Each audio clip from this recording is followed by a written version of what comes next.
Hola, queridos alumnos, nuevamente aquí en estas lecciones de Derecho Administrativo Virtual de la Universidad Republicana. Hoy vamos a hacer una introducción a la semana cuarta de el seminario electiva denominado Los medios de control, 5 especialmente los medios de control de nulidad que me correspondió regintar en esta cátedra. Haciéndole la aclaración que hay muchos medios de control, pero a mí solamente me correspondió en este seminario seguir analizando los medios de control desde el punto de vista de las nulidades.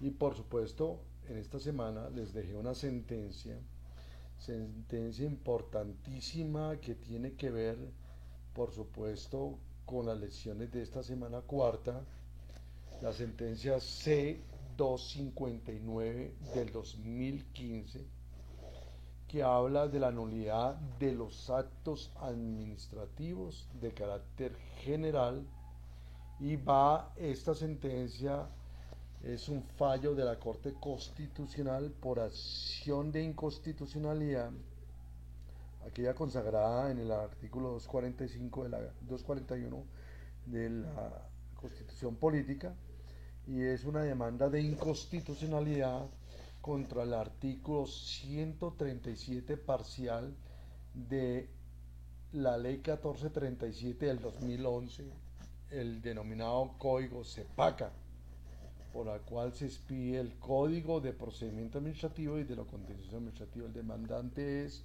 el ciudadano Jorge Eduardo Zamora Acosta.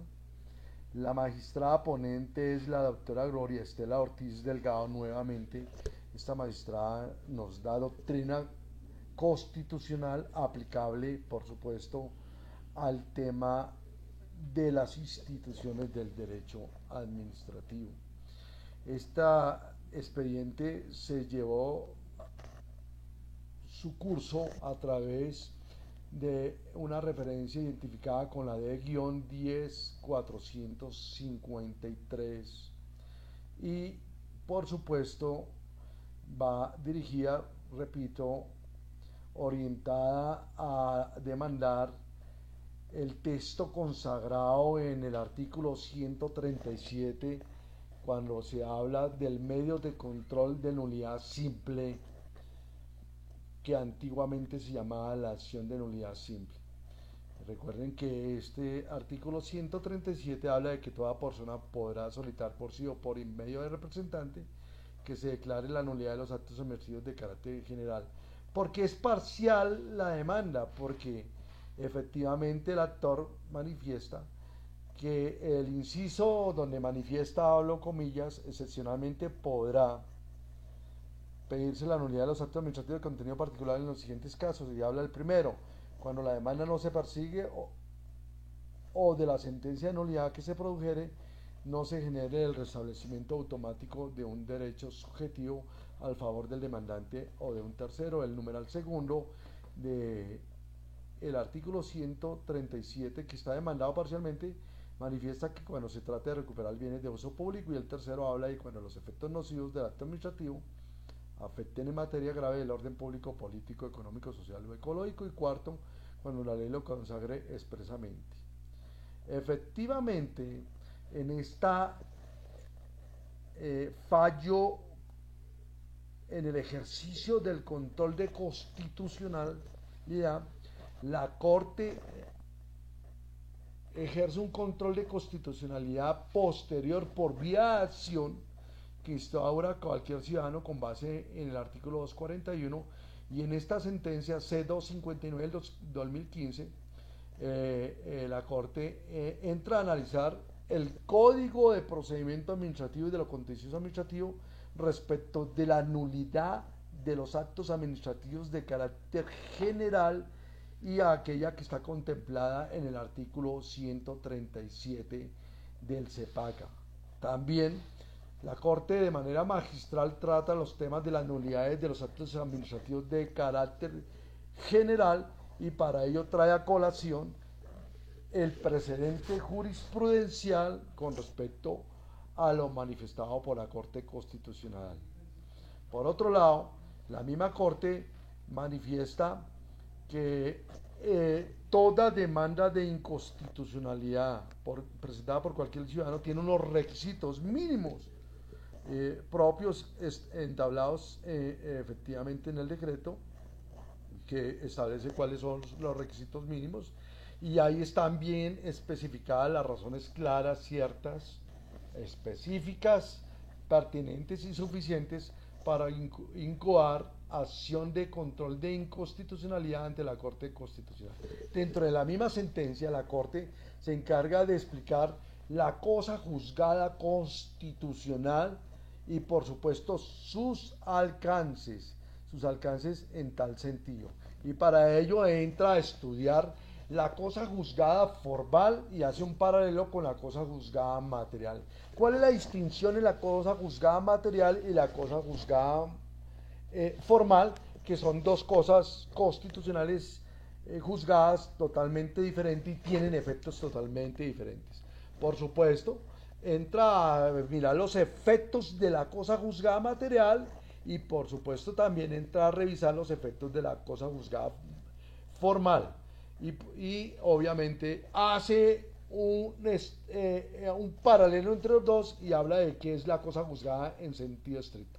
Pero lo que más nos interesa en estas lecciones de derecho administrativo es el tema cuando entra a revisar si efectivamente la teoría del derecho viviente en Colombia tiene un valor jurídico que dentro del juicio de inconstitucionalidad de las leyes que se invoca al artículo 241, efectivamente ese control de constitucionalidad tiene que hacer gala en resonancia a la teoría del derecho viviente que la explica muy bien la Corte Constitucional. Y por supuesto no podía quedar por fuera la teoría de los móviles y finalidades, donde manifiesta a través de esta sentencia, la C-259 del 2015, la Corte Constitucional, que efectivamente esta teoría de los móviles y finalidades tiene una naturaleza de ser,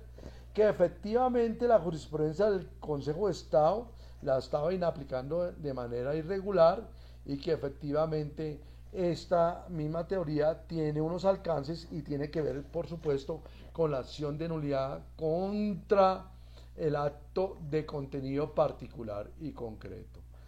Por supuesto, por último, la Corte Constitucional efectivamente entra a analizar el tema de la demanda en tal sentido. Para ello, entraré en este momento a remitirme especialmente a aquellas instituciones constitucionales que aplica al derecho administrativo y que nos sirven como base fundamental para estas lecciones de la semana cuarta en tal sentido. Para ello me referiré a lo siguiente. La Corte Constitucional, para resolver esta demanda de inconstitucionalidad, entra a analizar los problemas jurídicos que va a abordar necesariamente para sustentar su fallo. ¿Cuáles son los problemas jurídicos que aborda la Corte Constitucional? En primer lugar, va a establecer si la demanda presentada por el ciudadano Jorge Eduardo Zamora Acosta es apta. Es decir, que si cumple y reúne con los requisitos necesarios para generar una decisión constitucional de fondo. Efectivamente. En segundo lugar, la Corte Constitucional trata un problema jurídico referido a la forma positiva del estudio sobre la idoneidad de la demanda.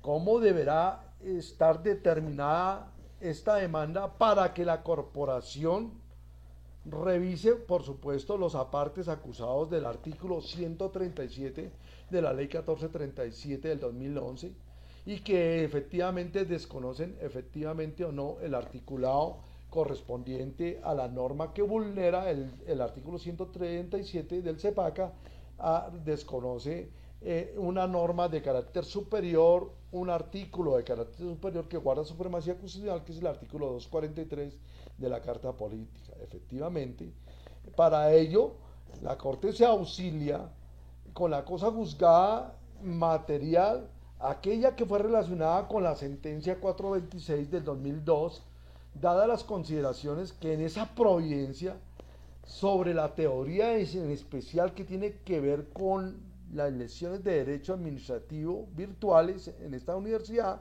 sobre la teoría de los móviles y las finalidades. A partir de ese análisis, la Corte evaluará finalmente si la norma acusada se ajusta a la Constitución política y no va en contra sobre ella. Es decir, que ese ordenamiento jurídico, ese artículo 137, está de conformidad a la supremacía constitucional. Para ello, la pregunta constitucional de fondo que se hace la Corte Constitucional gira alrededor de una serie de temas relevantes que interesan objeto de estudio de estas lecciones de derecho administrativo. Para ello, la misma Corte Constitucional analiza de manera con eficacia y efectividad que la norma permite dar una respuesta constitucional concreta sobre el cargo de la demanda que presenta el ciudadano. Esto es sobre la existencia de la cosa juzgada material. En este caso, esta corporación, es decir, la Corte Constitucional, revisa de manera preliminar los siguientes temas jurídicos: la cosa juzgada constitucional, que ya le dije, el estado actual de la jurisprudencia constitucional con respecto a estas teorías, y por supuesto no podía quedar por fuera la teoría de los móviles y las finalidades respecto a la ratio decidendi, esa parte fundamental de obligatorio cumplimiento y con compromiso constitucional dictada en la sentencia 426 del 2002. Una revisada esta demanda, la Corte manifiesta que los principios mínimos pretenden asegurar el orden constitucional en Colombia están relacionados al principio pro actione, que impide someter, por supuesto, que cualquier ciudadano le dé cargas del orden jurídico desproporcionadas que hagan nugatorio su derecho para interponer la acción constitucional pública enunciada, que es efectivamente la acción de inconstitucionalidad. Le da unos requisitos, claro, por supuesto, requisitos que están contenidos en el artículo segundo del decreto 2067 del 2011. Por ende, los cargos deben estar apoyados siempre en unas razones de ser. Esas razones deben ser claras, siempre claras, específicas, contundentes. Por otro lado, esas razones también deben ser ciertas, es decir, que sí va en contra de la norma constitucional que se invocó en este caso, la norma 243. Y específicas, por supuesto que el punto de vista jurídico debe ser específico, pertinente y suficiente. En ese sentido, nosotros, la Corte más bien habla de la claridad, de la certeza, de la especificidad y de la pertenencia, y habla por supuesto de la suficiencia que se necesita para instaurar la acción de inconstitucionalidad. Y luego la Corte de manera magistral entra a hablar de la exequibilidad condicionada en la cosa juzgada material con el ejercicio del control de constitucionalidad. Muy bien, por supuesto, no pierde de vista la teoría de los móviles y finalidades que ya la expliqué, pero sin embargo, esta sentencia les va a dar a todos ustedes más luces, más claridad sobre el tema en qué consiste, porque efectivamente el actor manifiesta que esta teoría la sacó la Corte Constitucional a través de la sentencia 426 del 2012. Y es la Corte Constitucional a través de la sentencia CEP 259 del 2015, la que estamos estudiando, la que manifiesta es que ha habido una mala interpretación por parte de la justicia contenciosa administrativa respecto a esta teoría. Para eso trae a colación varias sentencias, entre ellas la sentencia C 073 del 2014, y efectivamente habla de las prolijas sentencias jurisprudenciales que crean doctrina constitucional sobre el control de constitucionalidad de las, por supuesto, de las interpretaciones judiciales. Yo creo que dejémoslo ahí y efectivamente nos veremos nuevamente en el encuentro sincrónico del próximo jueves. Un fuerte abrazo, queridos alumnos.